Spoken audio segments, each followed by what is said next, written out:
Hello बच्चों, welcome back to the Sanjay classes. आज हम लोग एक बहुत इंपॉर्टेंट टॉपिक स्टार्ट करने जा रहे हैं जो कि है रेस्पिरेशन। ठीक है, लेकिन इसे हम लोग स्टार्ट करने से पहले हम लोग ये देखेंगे कि ब्रीथिंग क्या होता है।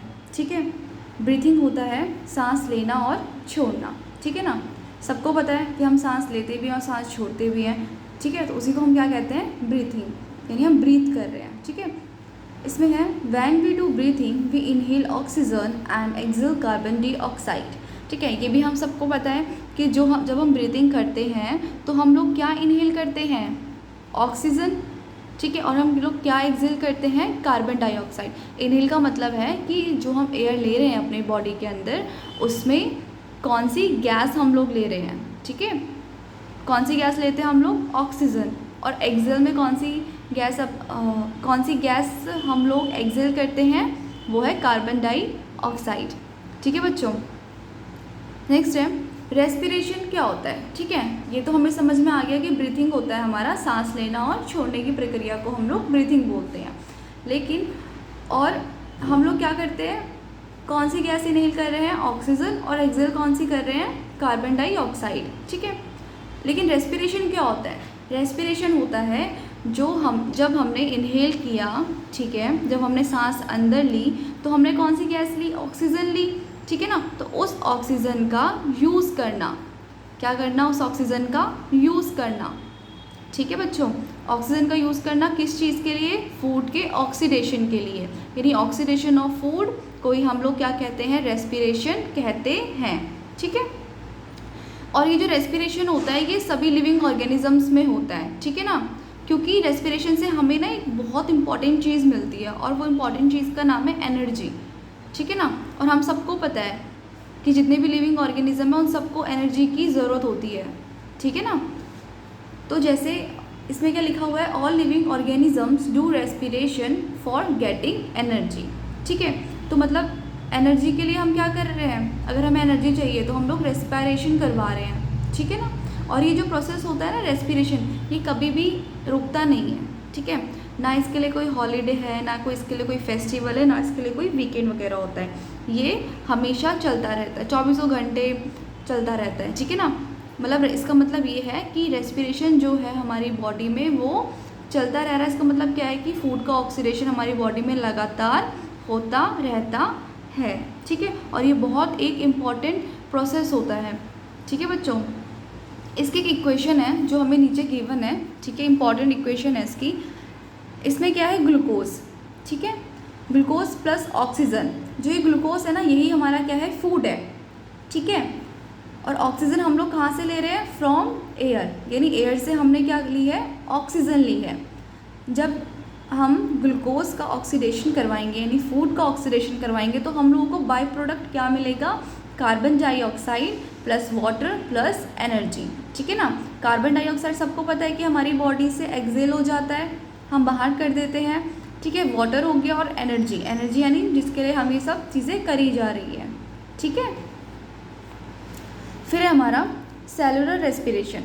सेलुलर रेस्पिरेशन क्या होता है, respiration occur in the cell. हम सबको पता है कि जो रेस्पिरेशन है, ठीक है, वो किसके अंदर होता है, हमारा सेल के अंदर हो रहा है अगर, तो हम उसको क्या बोलेंगे, सेलुलर रेस्पिरेशन। सेलुलर है ना, सेलुलर से आप सेल देख सकते हैं, यानी सेल के अंदर। ठीक है, रेस्पिरेशन हो रहा है। ठीक है बच्चों, फिर है energy stored in cell in the form of ATP. ठीक है, अब देखो रेस्पिरेशन तो हमारे सेल के अंदर भी हो रहा है। ठीक है, अब क्या होता है, रेस्पिरेशन जो प्रोसेस है हमारा वो लगातार होता रहता है, यानी लगातार सेल के पास ऑक्सीजन की सप्लाई जानी चाहिए तभी वो रेस्पिरेशन करेगा। ठीक है, और रेस्पिरेशन भी कर रहा है अगर वो, तो जितना बार वो रेस्पिरेशन कर रहा होगा उतनी बार क्या मिल रहा होगा उसको, बाय प्रोडक्ट एनर्जी मिल रही होगी, है ना, CO2 भी मिल रहा होगा लेकिन वो बाहर चला जा रहा होगा। ठीक है, लेकिन क्या मिल रही होगी उसको, एनर्जी मिल रही होगी। तो क्या एक सेल को मतलब इतनी सारी एनर्जी का वो क्या करेगा, है ना, जितनी उसको आवश्यकता होगी एनर्जी की उतनी एनर्जी वो यूज़ करेगा। ठीक है, और तो जो बाकी एनर्जी होती है ना, जितनी बच जाती है वो उसको क्या कर लेता है, स्टोर कर लेता है। किसकी फॉर्म में, एटीपी की फॉर्म में स्टोर हो जाती है।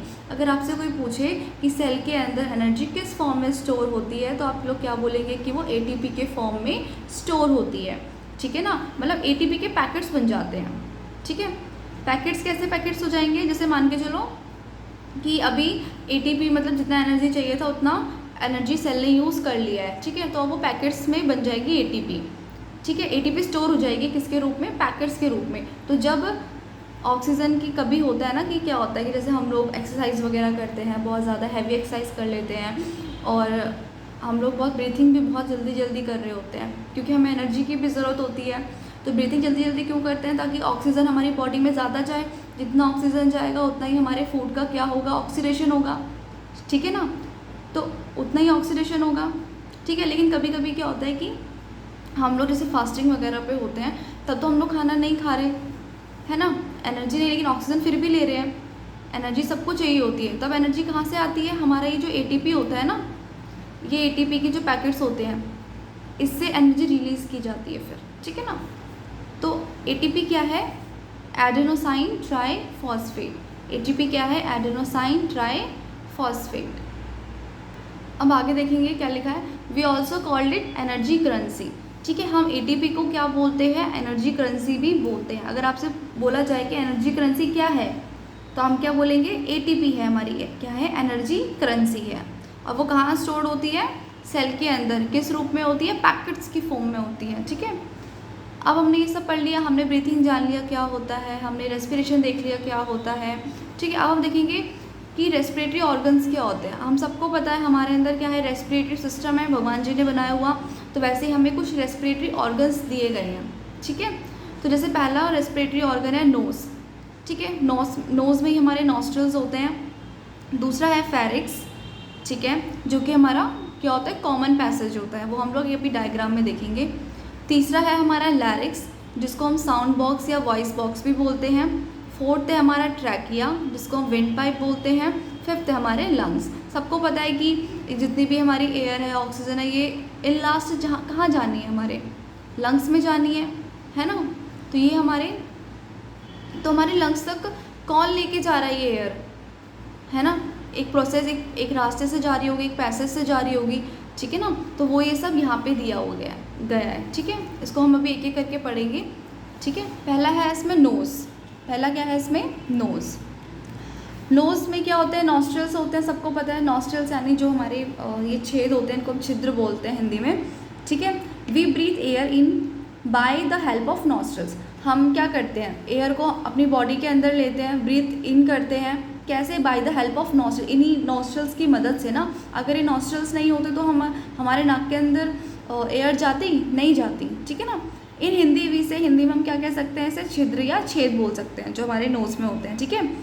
Many tiny hair present in our nasal passage to filter moisture and warm the air, ठीक है। हम सबको पता है कि हमारे नोज़ में क्या होते हैं, छोटे छोटे से क्या होते हैं, हेयर्स होते हैं, ठीक है। अब वो हेयर्स ऐसे होते हैं क्या, या उसका कुछ काम होता है, ठीक है ना। हम लोग यही सोचते हैं कि पता नहीं क्यों भगवान जी ने ये दे दिए, क्यों होते हैं ये ऐसे हो रहे होंगे, लेकिन नहीं, उसका हमारे नेसल पैसेज में होने का बहुत बड़ा कारण होता है। पहला होता है कि वो जो एयर आ रही होती है ना, जब हम ब्रीथ इन कर रहे होते हैं, उसको फिल्टर करती है वो, ठीक है। जो हमारे हेयर्स होते हैं वो उसको फिल्टर करते हैं उस एयर को, ठीक है। उसमें कोई डस्ट पार्टिकल वगैरह है या कोई पॉलन ग्रेन्स वगैरह है, ठीक है ना, जिससे कि हमें एलर्जिक इन्फेक्शन हो जाए, ठीक है, अगर हमारी लंग्स में गया या फिर हमारे नाक में चला गया और ऊपर, ठीक है। इसलिए पहले उस एयर को क्या किया जाता है, फिल्टर किया जाता है, किसके द्वारा, जो हमारे टिनी हेयर्स होते हैं, ठीक है। फिर उस एयर को क्या किया जाता है, मॉइस्चर किया जाता है, ठीक है ना। मॉइस्चर का मतलब क्या है, उसको चिपचिपा बनाया जाता है। अच्छा, हम सबको पता है कि हमारे जो नोज़ होती है, अगर हमारे नोज़ के अंदर ड्राई नहीं होता, ठीक है, एक स्लाइमी म्यूकस सा होता है हमारे नोज़ की लेयर में, ठीक है। वो क्यों होता है, ताकि जो भी डस्ट पार्टिकल अगर मान के चलो इस फिल्टर वाले से बच के चला गया हेयर से, तो वो अंदर जाएगा, तो वो जो चिपचिपा पदार्थ है उसमें वो चिपक जाएगा, जिससे वो हमारे लंग्स तक नहीं जा पाएगा, ठीक है ना। तो वो क्या हो गया, पहला फिल्टर हो गई एयर हमारी, फिर वो मॉइस्चर की जाती है, मॉइस्चर मतलब उसमें नमी लाई जाती है, ठीक है। फिर उसको वार्म किया जाता है।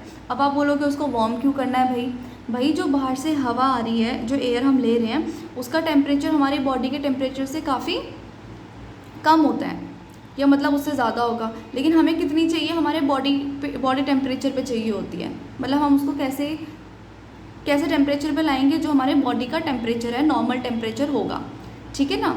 हम उसको ऐसे नहीं, मतलब ऐसी एंट्री नहीं दे देंगे अपनी बॉडी के अंदर। फिर उसको वार्म किया जाता है। वार्म कैसे होगा, जो हमारी नेसल पैसेज होते हैं, नाक होती है हमारी, इसमें क्या होता है, बहुत छोटी छोटी सी ब्लड कैपिलरीज होती है, ठीक है ना। अब ब्लड कैपिलरीज के होने की वजह से क्या होता है, वहाँ पे ब्लड आता रहता होगा। ब्लड के होने से क्या, सबको पता है कि ब्लड में क्या होती है, गर्माहट होती है ना। तो उस गर्माहट की वजह से जो एयर है वो भी थोड़ी सी वार्म हो जाती है, ठीक है बच्चों।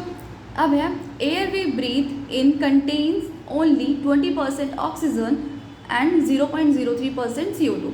जो हम एयर लेते हैं, यानी एयर हम ब्रीथ कर रहे हैं, उसमें अगर आपसे पूछा जाए कि कितना % ऑक्सीजन है, हम सबको लगता है कि भाई हमने जो एयर ली है उसमें सिर्फ 100% ऑक्सीजन ही गया है। नहीं, ऐसा नहीं होता, ठीक है ना। कितने % ऑक्सीजन गई है, उसमें पूछा जाए आपसे 20% ऑक्सीजन ही जाती है।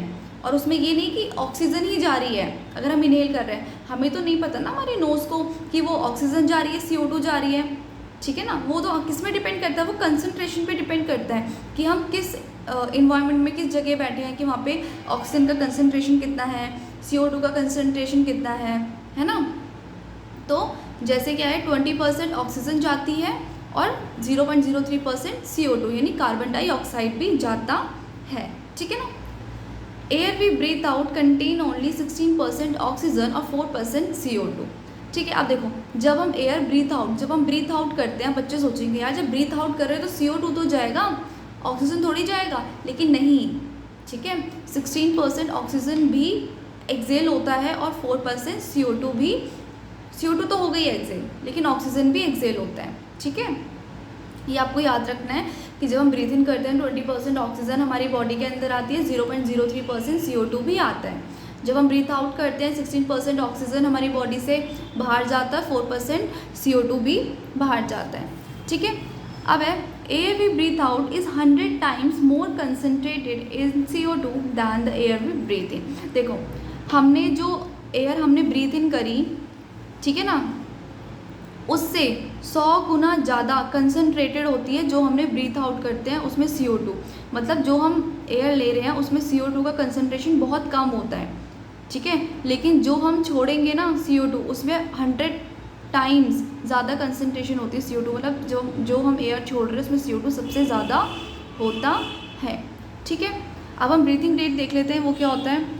ब्रीथिंग रेट होता है हमारा number of times a person can breathe in 1 minute, कि 1 मिनट में कोई पर्सन, ठीक है, कितने बार सांस ले रहा है, उसको हम बोलते हैं ब्रीथिंग रेट। कि 1 मिनट में कोई पर्सन कितनी बार सांस ले रहा है, सांस छोड़ रहा है, ठीक है। दोनों, मतलब ब्रीथिंग उसी को बोलते हैं ना, सांस लेना, सांस छोड़ना।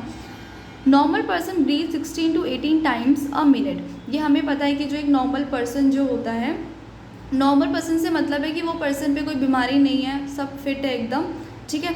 तो वो कैसे सांस ले रहा है, 16 to 18 टाइम्स 1 मिनट में 16 से 18 बार सांस लेता है। अब मैम ने ये बोल दिया कि क्या बोलते हैं कि तो बीमारी नहीं है। कौन सी बीमारी बोला जा रहा है इसमें, जैसे बहुत से लोगों को रेस्पिरेटरी डिजीज़ होती हैं, अस्थमा वगैरह होता है, सांस लेने में दिक्कत होती है ना। या कभी हम फीवर में होते हैं तो हमारी तब ब्रीथिंग रेट थोड़ा डगमगा जाता है, ठीक है ना। तो वैसे नॉर्मल पर्सन का ब्रीथिंग कितना होता है, 16 to 18 टाइम्स होता है 1 मिनट का, ठीक है। अब क्या है, more energy is required during vigorous activity and that why we breathe faster to supply oxygen for the oxidation of more food. ये मैंने चीज़ आपको स्टार्टिंग में ही बताई थी कि हमें ज़्यादा एनर्जी की आवश्यकता कब होती है, जब हम कोई वाइग्रस एक्टिविटी कर रहे होते हैं, जैसे कि हम लोग जिम में एक्सरसाइज कर रहे हैं, या हम रनिंग कर रहे हैं, जॉगिंग कर रहे हैं, है ना, या कोई भारी सामान उठा रहे हैं, बहुत कैरी करके कहीं ले जा रहे हैं, तो ये सब क्या आती है, वाइग्रस एक्टिविटीज़ होती है, ठीक है। तो उस टाइम पे हम बहुत जल्दी क्या करते हैं, ब्रीथ करने लग जाते हैं, बहुत जल्दी फास्टर क्या हो जाती है, मेरी ब्रीथिंग हो जाती है। तो जिससे क्या होता है, ऑक्सीजन की सप्लाई हमारी बॉडी में बढ़ जाती है। तो जितना हम ऑक्सीजन की सप्लाई हमारी बॉडी को देंगे, उतना क्या होगा, ऑक्सीडेशन ऑफ मोर फूड, उतना ही हमारे खाने का ऑक्सीडेशन होगा। इसीलिए तो वो कारण है कि जब हम लोग एक्सरसाइज वगैरह करते हैं या कोई जॉगिंग वगैरह करते हैं, उसके बाद हमें भूख लगना स्टार्ट हो जाती है। भूख क्यों लगती है, क्योंकि जितना भी फूड होता है उसका तो ऑक्सीडेशन हो चुका होता है, ठीक है ना, और हम ऑक्सीडेशन उसका हो चुका होता है, इसलिए, ठीक है बच्चों। Thank you. आज के लिए इतना ही, ठीक है। अब इसका जो आगे का पार्ट है वो हम लोग नेक्स्ट क्लास में कंटिन्यू करेंगे। आई होप आप लोगों को समझ में आया होगा। Thank you so much.